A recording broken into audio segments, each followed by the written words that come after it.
부모가 감염병에 걸린 영유아를 등원시킬 경우 어떻게 대처하시나요? 어린이집에 들어오면 될까요? 절대 안 되죠. 우선 어린이집에 들어오지 않았지만 엄마가 등원시킬 때 이 아이가 지금 뭐가 좀 의심되는데 좀 이따 데리러 와서 병원 들릴게요 라고 하면 어떻게 하실 건가요? 어머니, 지금 이 부분은 감염병이기 때문에 어린이집에 들어올 수 없습니다. 먼저 병원을 내원하신 후 의사소견서를 가지고 오셔야 됩니다 라고 하셔야 되고요.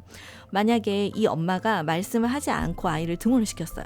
그런데 우리 눈으로 확인하잖아요. 수족구라든지 이런 부분들이 눈으로 관찰이 되기 때문에 그럴 경우에는 아이를 우선 격리를 시켜야 돼요. 모든 아이들에게 감염이 될 수 있기 때문에 격리를 시킨 후 부모에게 연락을 하고 병원 내원을 해달라 말씀을 해주셔야 돼요. 이제 우선은 엄마들이 그렇게 되면 화내는 경우도 있죠.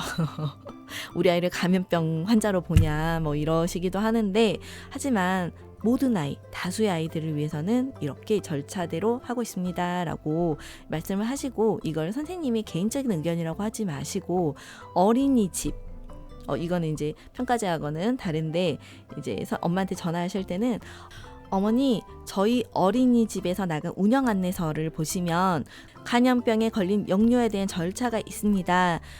그래서 어머니, 이거는 제 의견이 아니라 어린이집 운영 절차이기 때문에 어머님이 이렇게 해주셔야 됩니다 라고 어린이집 절차라고 이야기를 하시면 돼요. 선생님들이 어머니 뭐 해주실 수 있을까요? 이렇게 어머님에게 선택권을 주시면 안 되고요. 어린이집의 절차입니다. 원장 선생님께 보고를 드렸고요. 원장실에 원장님과 함께 격리되어 있습니다 라고 이야기하시면 될 것 같아요. 그런데 지금 우리가 운영 안내서에 보면 감염병 질환에 대한 내용들이 쫙 있는데, 지금은 감염병 내용이 문제가 아니라 코로나19 때문에 의심되는 경우라고 했을 때 의심이 아닌데 37.5도 이상일 경우에도 의심 환자로 분류가 되고 있잖아요. 그래서 이 부분을 꼭 물어보실 것 같아요. 만약에 감염병에 걸렸다고 의심되는 경우, 또는 호흡기 증상이나 37.5도 이상일 경우 어떻게 대처하시나요? 우선 격리실에 성인과 함께 격리되어 있다가 격리를 먼저 시킨 후 부모님께 전화를 드리고 부모님이 데리고 가시면 그 격리실을 우리가 소독하게 돼 있잖아요. 이런 대처 방안을 알고 선생님들이 꼭 대답을 하시면 좋을 것 같아요. 원장님이나 교사 자신이 감염병에 걸린 경우 어떻게 대처하시나요? 바로 병원 내원하시고 집으로 가셔야 되겠죠. 이제 아이들 같은 경우는 격리 조치지만 선생님들 같은 경우는 스스로 가실 수 있기 때문에 바로 퇴근. 자, 3-4 오늘 등원하지 않는 영유아가 있는가? 사유는 무엇인가? 자, 우리 아이가 등원하지 않았을 경우에는 선생님들께서 그 사유까지 알고 계셔야 되고요. 등원하지 않은 영유아가 있는 경우는 어떻게 조치하는가? 10시까지 등원하지 않을 경우, 또는 이 아이가 평소 오는 시간이 몇 시부터 몇 시까지인데 오지 않았을 경우에는 전화로 연락하여 이유에 대해서 여쭤봅니다 라고 말씀하시면 될 것 같고요. 차량을 이용하는 영유아가 별도의 연락 없이 결석하는 경우는 어떻게 조치하는가? 차량에서도 물론 전화를 해야죠. 근데 전화를 계속 안 받는 친구들도 있긴 한데, 우선은 여기서 대답은 보호자에게 전화를 해서 나오지 않는 이유를 여쭤봅니다 라고 하시면 되겠죠. 하원 차량 운행 시 보호자가 지정된 장소에 나와 있지 않으면 어떻게 조치하시나요? 보호자가 나와 있지 않으면 무조건 원으로 데리고 오셔야죠. 보호자가 영유아를 혼자 하원시켜 달라고 요청하는 경우는 어떻게 하시나요? 혼자는 안 되죠. 절대 안 돼요. 저희 원에도 어머니가 아이들이 길을 다 알기 때문에 그냥 보내주셔도 돼요. 또는 지금 가고 있으니까 중간에서 만날게요 라고 말씀을 하시면서 보내달라고 하시더라고요. 절대 안 됩니다. 이 부분도 선생님들이 제가 안 됩니다라고 하는 것보다는 어머니, 저희 어린이집 절차에서는 보호자 없이 영유아를 혼자 하원시키지 않습니다. 보호자라고 하면 만 13세 이상입니다 라고 정확하게 말씀해 주시면 좋을 것 같아요. 저희 원 같은 경우는 만 13세 이상이거든요. 영유아가 혼자 등원하는 사례가 있는가? 없습니다 라고 해야죠. 혹시 있더라도 우리 7세 같은 경우에는 엄마들이 멀찍이서 그냥 혼자 보내시기도 하잖아요. 하지만 없습니다. 관찰자가 오시는 날은 절대 없어야 됩니다. 그리고 3-4 통합보육은 몇 시부터 이루어지는가? 통합보육 몇 시부터 이루어지시나요? 4시부터 연장반으로 통합반을 이루어지고 있습니다. 통합보육 시 인계되는 영유아에 대한 특기사항은 어떻게 전달되는가? 어떤 내용이 있는가? 어떻게 전달하시나요? 저희 원 같은 경우는 통합반 선생님이 그 연장반 일지를 쓰고 계시기 때문에 그 부분에 특이사항 란이 있어요. 인수인계 하실 경우에 선생님들께 아이의 상황에 대해서 여쭤보는 그런 란이 있기 때문에 통합반 선생님과 담임 선생님의 연계를 위해서 그렇게 하고 있거든요. 통합보육 시 인계되는 영유아에 대한 특이사항은 어떻게 전달되는가? 어떤 내용이 있는가? 이 부분은 새로 나왔어요. 올해부터 4시부터 연장반을 하기 때문에 담임 선생님은 연장반 선생님에게 아이를 인수인계할 경우에는 아이의 특이사항, 건강상태, 부모 전달사항, 투약 여부 등에 대해서도 전달을 해주셔야 되죠. 구두로 또는 서면으로. 연장반 교사가 사용하는 연장반 일지가 있기 때문에 그 부분에 적어주시는 경우도 있고요. 아니면 구두로 이야기를 해주시는 것도 있겠죠. 어린이 하차 확인 장치 사용법에 대해서 알고 계신가요? 어린이집 통학버스 시동을 끈 후에 통학버스 제일 뒷자리에 보시면 하차 확인 장치 벨이 있죠. 그걸 누르셔야지. 안 그러면 아이가 타고 있어요 라고 하면서 막 삐뽀 소리가 이제 커지더라고요. 매일 사용하고 있나요? 어떻게 사용하고 있나요? 네, 매일 사용하고 있고 마지막까지 통학버스 제일 뒤편까지 아이가 있는지 확인하고 있습니다 라고 하시면 될 것 같아요. 차량 운행 시 동승하는 성인은 누구인가? 담임 선생님들이 동승하고 있습니다. 운전자가 음주 상태로 운전을 하거나 운전 중에 휴대전화를 사용하는 걸 본 적 있는가? 없습니다. 만약 발견되면 어떻게 해야 되나요? 원장님께 보고하셔야죠. 그런데 원장님이 그렇게 하시면 어떻게 하시나요? 원장님한테 이야기를 해야 될까요? 여기에서 말씀하시는 거는 만약이에요. 만약 발견된다면 어린이집에서 어떻게 조치할 것인가. 그냥 선생님들 편하신 대로 하세요. 신고하겠습니다 이렇게 하셔도 되고요. 원장님과 이야기를 하겠습니다. 그러네요. 운전자가 원장님이면 이걸 누구에게 보고를 해야 될지. 그래도 그 부분을 원장님이 그러신다고 하면 원장님과 이야기를 한 번쯤은 해야 되지 않을까요?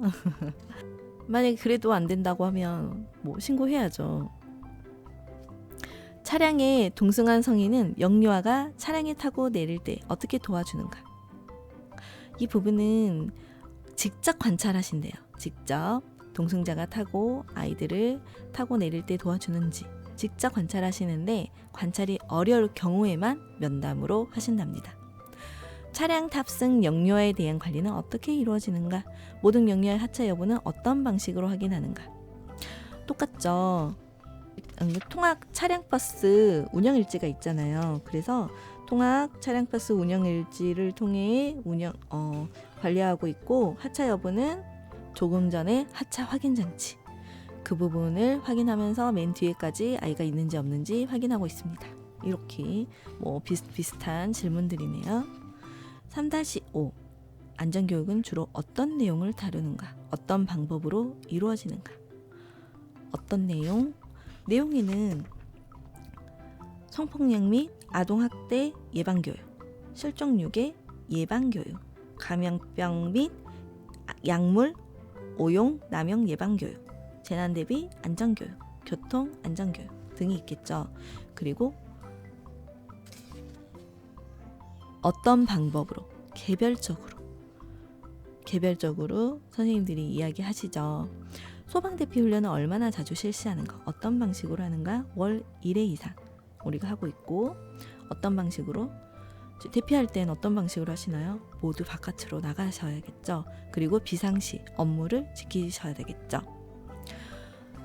햇볕이 강하고 더운 시간대에 바깥놀이를 나갈 경우 어떠한 조치를 하는가? 이 부분은 교사가 계절이나 날씨에 따라 필요한 조치를 취하는지에 대한 내용이에요. 그래서 햇빛이 오늘 너무 더울 것 같다. 우리 어린이집, 우리 반 바깥놀이 시간은 11시에서 12시인데 너무 더울 것 같다 하시면 어떻게 해야 될까요? 시간을 바꾸시면 되겠죠. 조금 덜 더운 시간, 9시 반부터 10시 반까지 자유놀이 시간과 바깥놀이 시간을 바꿔서 운영하시면 되겠죠. 이제 너무 더운 시간대에는 아이들이 모자를 쓰거나 또는 그늘에서 놀이할 수 있도록, 그늘이라고 하면 저희 같은 경우는 관리동 어린이집이어서 나가기 전에 저희는 이제 약간 실내 쪽으로 이렇게 놀 수 있는 공간이 있거든요. 그럼 거기에서 신발 신고 다른 뭐 놀이 같은 거를 할 수도 있고, 그늘이 있는 정자가 있어요. 그러면 그 정자에서 다른 놀이를 할 수도 있고, 이제 그늘을 찾아서 가야 되지 않을까 싶어요. 시간대 바꾸는 건 조금 선생님들 힘드시죠. 또 아직 등원하지 않은 아이가 있을 경우에는 더더욱 나가기가 힘드시니까 할 수 있는 걸로 하시면 돼요. 뭐 학부모에게 모자를 보내주세요 라고 하시거나 원해서 더울 때 쓸 모자 하나씩 놔두시면 되겠죠. 황사가 있거나 미세먼지 농도가 높은 날에는 대체 활동 하셔야 되겠죠. 언제 어떤 내용의 안전교육을 받았는지, 선생님들이 언제 어떤 안전교육을 받았는지에 대해서 필수시기 때문에 꼭 알고 계셔야 되고요. 영유아 학대 예방교육을 받은 후 영유아를 대하는 것에 어떤 변화가 있었는가? 아이들이 말 한마디에도 상처받을 수 있다는 생각이 들어서 아이에게 말을 할 때 좀 더 따뜻한 말을 하려고 노력하고 있다. 이런 식으로 말하면 되지 않을까요? 비상사태를 대비하여 분장된 업무 중 자신의 역할은 무엇인가? 선생님들 원외 비상시 업무 있으시죠? 화재 발생 시 자신이 해야 될 역할 알고 계시죠? 교육받은 내용 중 가장 유용한 정보는 무엇인가? 저는 심폐소생술을 받고 나서 자신감이 생겼어요. 왜? 내 주변에 가족뿐만 아니라 누군가 쓰러졌을 때 도와줄 수 있다라는 생각이 들더라고요. 심폐소생술만 하면 정말 사람 생명을 살릴 수 있는 거잖아요. 영유아 학대 예방 지침의 내용 중 학대의 정의와 유형은 무엇인가? 필수 기재사항이에요. 아동학대의 정의란 보호자나 성인이 아동의 건강, 복지, 정상적 발달을 저해할 수 있는 행동을 하는 것임. 그 유형으로는 신체학대, 정서학대, 성학대, 방임이 있습니다. 이렇게 이야기하시면 될 것 같아요. 신고가 의무인 걸 알고 있습니까? 네, 신고 전화번호는 어디죠? 112. 아동학대가 의심되는 상황이 발생하면 어떻게 대처를 하실 건가요? 신고하셔야죠. 그 증거를 먼저 선생님들이 그 멍상처, 자꾸 몇 월 며칠에 멍이 들었는데 또 똑같은 자리에 또 멍이 들고, 전체적으로 이렇게 멍이 든 상처라든지, 무단결석은 이틀 이상일 경우에는 보호자에게 방문을 해야 되잖아요. 그래서 이런 경우라든지 명확한 사유 없이 퇴소하는 경우는 좀 증거로 제출하기 어려우니까 이제 선생님들은 날짜와 상처 등 무단결석한 날짜라든지 이런 걸 적으셨다가 이 기록과 함께 신고를 하셔야 되겠죠. 자, 영유아를 학대로부터 보호하기 위한 자신의 역할 범위는 어디까지인가? 어디까지 하실 수 있나요? 112에 신고만 하고 끝? 이제 만약 우리 반 아이 같은 경우는, 또는 제가 알고 있는 아이라고 하면 정말 너무 불쌍할 것 같아요. 그럴 경우에는 경찰서라든지 상담사를 만나서 어떻게 조치가 되는 것까지도 확인을 하고, 그조차도 불안하다 싶으면 제가 조금 데리고 있을 것 같아요. 아니면 그 아이가 정말 잘 지내고 있는지, 부모로부터 이렇게 떨어져서 보호를 잘 받고 있는지 확인까지 할 것 같거든요. 이제 이거는 선생님들 그냥 의견을 이야기하시면 될 것 같아요. 지금 이 장소에서 가장 가까운 소화기는 어디에 비치되어 있는가? 이거는 알고 계시죠? 소화기는 어떻게 사용하는가? 소화기를 사용하실 때 예전에는 안전핀을 뽑는다 라고 나왔는데 지금은 첫 번째, 가위가 필요해요. 안전핀을 뽑으려면 선생님들 소화기 보셨나요? 안전핀 뽑으려면 안전핀에 플라스틱 고리가 있어요. 이 고리를 가위로 먼저 잘라야 돼요.